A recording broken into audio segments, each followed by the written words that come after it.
এবারে জাতিসংঘ অধিবেশনে সবচেয়ে বেশি নজর কেড়েছেন অন্তর্বর্তীকালীন সরকারের প্রধান উপদেষ্টা নোবেলজয়ী ডক্টর মোহাম্মদ ইউনূস। ছাত্র জনতার গণবিক্ষোভের মুখে ক্ষমতা ছেড়ে ভারত পালিয়ে যান শেখ হাসিনা। বিভিন্ন আন্তর্জাতিক গণমাধ্যমে জানাচ্ছে, বাংলাদেশকে নিজের পক্ষে টেনে আনতে মার্কিন যুক্তরাষ্ট্র ও চীনের মধ্যে তীব্র বিনিয়োগ প্রতিযোগিতা শুরু হয়েছে। জাতিসংঘের অধিবেশনে বাংলাদেশ ভারত সরকারের ডক্টর ইউনূস এবং মোদির মধ্যে কোনো সাক্ষাৎ হয়নি। তবে মার্কিন যুক্তরাষ্ট্র ও চীনের রাষ্ট্রপ্রধানরা বাংলাদেশের অন্তর্বর্তীকালীন সরকার ডক্টর ইউনূসের প্রশংসায় পঞ্চমুখ।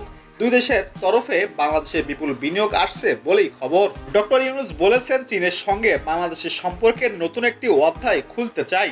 এর মাধ্যমে অতীতের মতো সব উন্নয়ন কাজের অংশীদার হবে চীন।